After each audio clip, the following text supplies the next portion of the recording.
Au plus profond d'un hiver viking glacial, votre existence même ne dépendait pas de la chaleur émanant du foyer. Elle dépendait plutôt de la composition de la surface directement sous vos pieds. La terre elle-même représentait une menace mortelle, bien plus que les vents de tempête hurlant à travers le fjord, les congères atteignant les avant-toits, ou même les longues périodes de crépuscule. Oui, le sol. La terre glacée extrait la chaleur du corps d'une personne à un rythme qu'aucune flamme nue ne pourrait contrer. Restez en contact avec elle pendant une période prolongée, et le froid s'infiltrera insidieusement dans les chaussures, traversera les vêtements de laine, franchira la peau et finira par pénétrer jusqu'à l'os. Nos esprits évoquent souvent des images de vikings rassemblés autour de feux rugissants, consumant du bois pendant des nuits interminables. Cependant, un simple feu offrait une protection insuffisante lorsque la saison hivernale s'étendait sur 8 mois et que les ressources combustibles étaient rares. La véritable lutte pour la survie ne se déroulait pas près du foyer. Elle se déroulait plutôt dans les couches situées directement en dessous. Avant l'érection de tout mur structurel, avant même d'allumer la première étincelle, les Vikings construisaient méticuleusement la fondation même de la Terre. Leurs efforts de construction impliquaient une excavation vers le bas, pas seulement une construction vers le haut. Ils disposaient méticuleusement le sol en strates distinctes, agrégats grossiers, matières particulières fines, tiges de plantes séchées, roches solides et bois. Chaque strate individuelle servait à contrecarrer un danger particulier. L'humidité, les températures glaciales, le transfert thermique et la dissipation de la chaleur. Ce système de plancher fonctionnait comme un obstacle thermique statique, conçu non pas pour générer de la chaleur, mais plutôt pour la contenir efficacement. Une telle prouesse d'ingénierie sophistiquée fut essentielle pour préserver leur vie. Les Vikings ne se contentaient pas de construire sur le sol.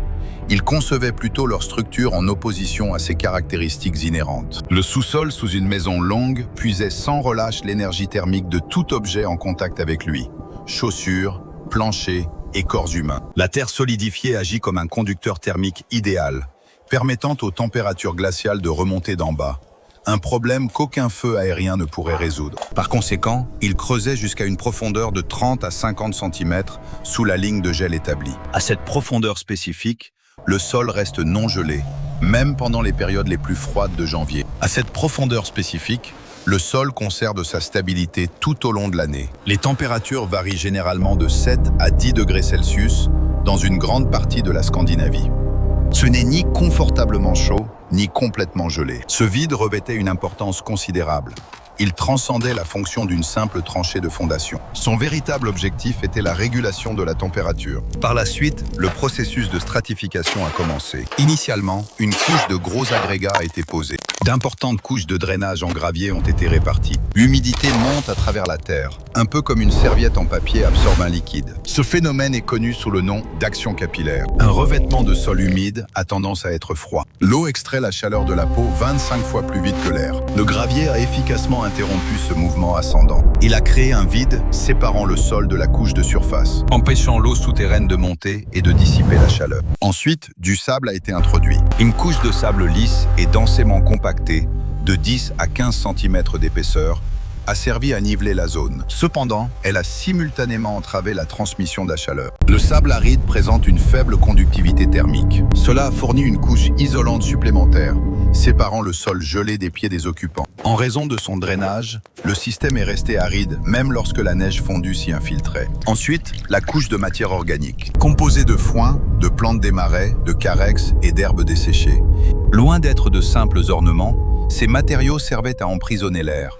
De plus, l'air stagnant offre une isolation supérieure à presque toute autre substance. Cette couche se compactait sous les pieds des individus qui la traversaient. Élevant ainsi les pieds au-dessus du sable et de la roche glacée, elle cédait sous la pression.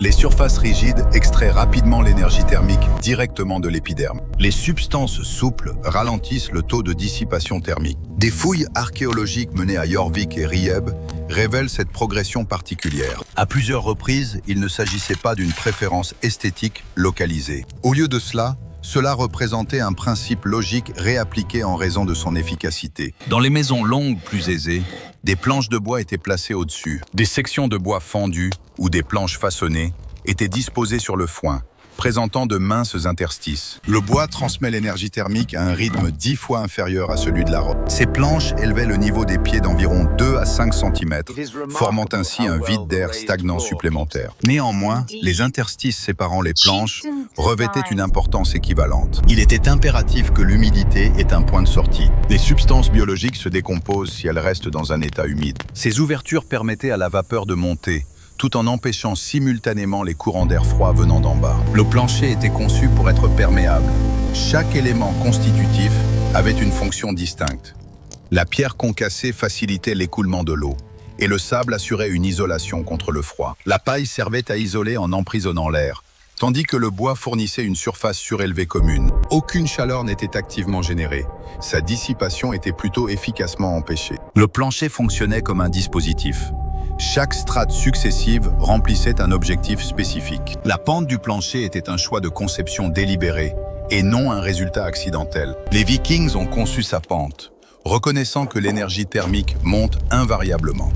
Les maisons longues étaient fréquemment intégrées dans les flancs de collines, en partie pour la commodité de l'excavation, certes, mais principalement en raison des principes de transfert de chaleur. Le plancher descendait de l'espace d'habitation humaine vers l'enclos des animaux, où le bétail passait les mois d'hiver à l'intérieur. Le bétail était situé à l'extrémité inférieure, les humains étant positionnés plus haut, avec une séparation verticale d'environ 30 cm, atteignant parfois le double de cette élévation. Cette configuration était enracinée dans les lois de la physique, dépassant la simple conception d'une étable. Un seul bovin rayonne continuellement entre 1000 et 15 watts d'énergie thermique. Un animal solitaire produit une quantité de chaleur à peu près équivalente à un radiateur électrique réglé sur une puissance moyenne, avec la distinction cruciale qu'il ne cesse jamais de fonctionner. Un groupe de 5 bovins génère collectivement 5000 à 7000 watts, une production thermique suffisante pour chauffer une modeste résidence contemporaine. Les peuples nordiques ont accompli cet exploit sans avoir besoin de combustion supplémentaire. Leur méthode exploitait simplement la force de la gravité. L'air chaud monte invariablement,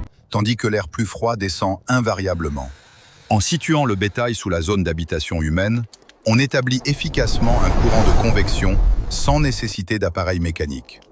L'énergie thermique émanant des animaux pénètre naturellement la zone occupée par les humains. Le plancher étagé soutient la pente. L'énergie thermique monte spontanément, tout comme la fumée s'élève vers le plafond. La cloison séparant l'enclos des animaux de la zone résidentielle n'était pas un mur complet, mais plutôt une démarcation de faible hauteur. Des branches entrelacées, ou parfois une simple balustrade en bois, confinait le bétail tout en permettant le transfert thermique. Le but n'était pas une ségrégation absolue. L'objectif était de réguler la chaleur tout en contenant les odeurs. Dans les régions les plus froides, comme le Groenland et le nord de l'Islande, les couchettes étaient situées immédiatement à côté de l'enclos des animaux, parfois positionnées légèrement plus haut. Les fouilles dans ces lieux révèlent des estrades surélevées à l'interface où la chaleur animale rejoignait les quartiers d'habitation humains. Pendant les nuits les plus rigoureuses, lorsque les foyers étaient maintenus à couver pour économiser le combustible, cet endroit précis représentait la zone la plus chaude de tout l'édifice. Les créatures n'étaient pas de simples animaux de ferme cohabitant la résidence. Elles fonctionnaient comme des générateurs thermiques. De plus, le plancher servait de conduit qui acheminait leur chaleur précisément vers les zones où les habitants en avaient besoin. Les peuples nordiques ne consommaient pas de combustible supplémentaire. Ils conservaient plutôt l'énergie thermique préexistante et empêchaient sa dissipation dans l'environnement glacial. Ce concept architectural à plusieurs niveaux transformait les êtres sensibles en éléments structurels intégraux. Cela n'entraînait aucune dépense financière. Néanmoins, la pierre du foyer ne se contente pas de confiner les flammes. Elle retient également leur chaleur. Au centre de chaque maison longue se trouvait le foyer principal. Il n'était ni surélevé ni encastré, mais simplement une dépression allongée et peu profonde, bordée de maçonnerie. Roches granitiques, pierres basaltiques, galets fluviaux ou tout matériau géologique facilement disponible dans les environs immédiats. Ces pierres fonctionnaient non pas comme de simples embellissements, mais comme des accumulateurs d'énergie thermique. Stone possesses a high capacity for specific heat. It demands immense energy to elevate its temperature. Yet once heated, it gradually releases that thermal energy. A stone hearth absorbed thermal energy during active combustion, typically for 1 to 3 hours of flame. Subsequently, long after the fire had ceased, the stones continued to radiate warmth. This could last for 6, 12, or even more hours, depending on their dimensions and what rested above them. This effectively smoothed out the temperature curve. Fires could not be maintained perpetually, Fuel was far too precious. However, stone bridged the intervals between burns, emitting stored heat throughout the cold periods when no one was tending the flames. Excavations at Borg, Lanso Meadows, and Stung consistently reveal stone-lined hearths. Some archaeological sites exhibit even more elaborate arrangements. Archaeologists have discovered fire-warm stones interred beneath the floor layers, beneath the sand, beneath the straw. These particular rocks were not integral to the hearth's construction. Their placement was entirely deliberate. The rationale is straightforward. Warm a stone in the fire, then embed it under the floor. It emits warmth upwards for several hours, slowly conducted through the insulating strata above it. The floor surface itself becomes pleasantly warm, not hot, but no longer cold. This represents batch heating, distinct from the continuous system of a Roman hypocaust, which necessitated an unceasing fire and intricate ductwork. Viking underfloor heating was considerably simpler. Heat the stone, position it, and allow the laws of physics to handle the rest. The uppermost organic layer comprised materials such as straw and rushes. Les roseaux avaient une fonction supplémentaire à cet endroit. Un sol en pierre non recouvert est froid au toucher, même lorsqu'il émet de la chaleur, car le matériau extrait la chaleur des pieds exposés par conduction thermique directe. La paille fournissait une isolation, contrecarrant cette perte thermique. Elle ralentissait la traction vers le bas, permettant à la chaleur émise de monter dans l'atmosphère et empêchant le contact direct des pieds de la ramener vers le bas. La cheminée centrale s'étendait horizontalement, atteignant parfois 10 mètres ou plus dans les salles les plus vastes. La maçonnerie recouvrait toute sa longueur. Cette disposition diffusait la capacité thermique le long de l'axe longitudinal principal de la structure. L'énergie thermique se diffusait de manière centrifuge dans toutes les directions, pas seulement selon une trajectoire ascendante. La surface du sol se transformait en une étendue chauffée. Des aires de couchage surélevées étaient construites autour de cette zone centrale, positionnée entre un demi-mètre et 1 mètre au-dessus du niveau du sol. Cette position surélevée exploitait la chaleur ascendante, tout en maintenant les occupants au-dessus de la couche de fumée qui s'accumulait près du sol. Des peaux d'animaux et des couvertures en laine placées sur ces structures surélevées offraient une protection thermique individuelle. Néanmoins, le positionnement des plateformes était, en soi, une manœuvre calculée. Situé suffisamment près de la cheminée pour bénéficier de la chaleur émise, mais suffisamment surélevé pour échapper à la fumée, et stratégiquement placé pour capter les courants de convection ascendants. La maçonnerie n'a pas été choisie en raison de son abondance, bien que ce fût le cas. Son choix découlait de ses capacités fonctionnelles efficaces. Bien que les matériaux métalliques auraient pu fonctionner, leur valeur intrinsèque les rendait excessivement précieux pour des applications structurelles. Des briques auraient pu être utilisées cependant, leur production nécessitait des fours spécialement construits. Les Norrois ne réalisaient pas de telles constructions. La maçonnerie était facilement accessible sans coût, provenait de sources locales et répondait précisément aux exigences du système. Les Vikings ne tentèrent pas de vaincre la saison hivernale. Au lieu de cela, leur construction était conçue pour s'y adapter. Bien que le bois fût présent dans les anciennes forêts scandinaves, sa consommation libre comme combustible n'était pas réalisable. En Islande, les ressources arboricoles étaient rares. Au Groenland, le bois flotté récupéré avait une valeur comparable à celle de la monnaie. La tourbe était brûlée dans les zones dépourvues de bois, mais elle produisait moins d'énergie thermique et nécessitait un volume de stockage plus important. Maintenir un feu ardent 24 heures sur 24 était impraticable. Chaque morceau de combustible revêtait une importance capitale. Chaque baisse de température nécessitait un effort pour être compensé. Le problème prédominant était le vent. L'air en circulation extrait la chaleur de la peau et des structures à un rythme qui dépasse la capacité de tout feu à la reconstituer. Une vitesse de vent de 16 km/h à 0 degrés Celsius entraîne une température ressentie de moins 10 degrés Celsius. Les structures fonctionnent selon le même principe. L'air s'infiltrant par les ouvertures sous les portes et remontant par les planchers dissipe la chaleur aussi rapidement que le foyer la génère. Le plancher servait de principal obstacle à ce phénomène. En excavant l'intérieur sous le niveau du sol, il était efficacement abrité du vent. Des remblais de terre entourant la fondation offraient une obstruction supplémentaire. La base était scellée par un système multicouche comprenant du gravier, du sable et des planches de matière organique. L'air glacial était empêché de monter par le bas, et l'énergie thermique ne pouvait pas se dissiper dans le sol gelé. La maison longue fonctionnait comme un système autonome. Les murs faits de tourbe retenaient efficacement la chaleur. Les entrées restaient petites et proches du sol. Les fenêtres étaient absentes. Le verre n'avait pas été inventé et toute ouverture aurait entraîné une déperdition de chaleur. La surface du sol constituait la base essentielle. Un plancher compromis rendait tout le reste inopérant. Dans la plupart des habitations, la chaleur s'échappe vers le plafond. Des températures élevées font monter l'air au plafond, puis s'échapper par la structure du toit. Pour les Vikings, maintenir la chaleur au niveau du sol était crucial, car c'est là que les habitants s'asseyaient et dormaient généralement. Les fumées s'échappaient par la toiture, mais la chaleur restait concentrée à un niveau inférieur. Par conséquent, les pierres encastrées et la surface du sol isolée revêtaient une importance considérable. Assurez-vous que l'énergie thermique est concentrée là où les gens vivent. L'humidité détruisait l'efficacité de l'isolation. Les matériaux qui deviennent humides perdent leur capacité opérationnelle. Le transfert de chaleur à travers l'eau se produit 25 fois plus rapidement qu'à travers l'air. Un sol humide n'est pas simplement perçu comme plus froid. Par contact direct, il extrait rapidement la chaleur corporelle d'un individu. Le but du drainage de gravier et des interstices entre les planches du plancher n'était pas d'améliorer le confort. Ces éléments assuraient que le sol restait sec, lui permettant de remplir efficacement sa fonction. Les sols secs conservaient la chaleur.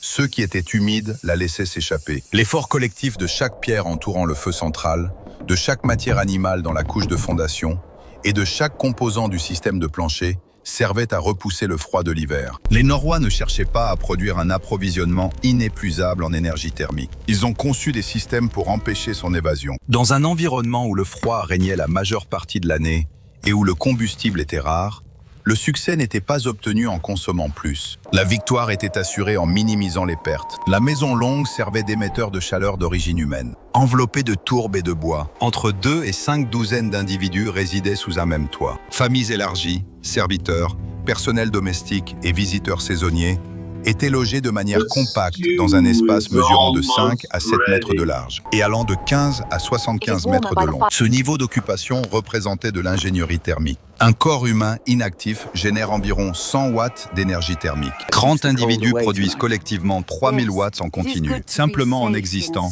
sans coût énergétique et sans besoin de combustion. Les Nordiques comprenaient ce principe.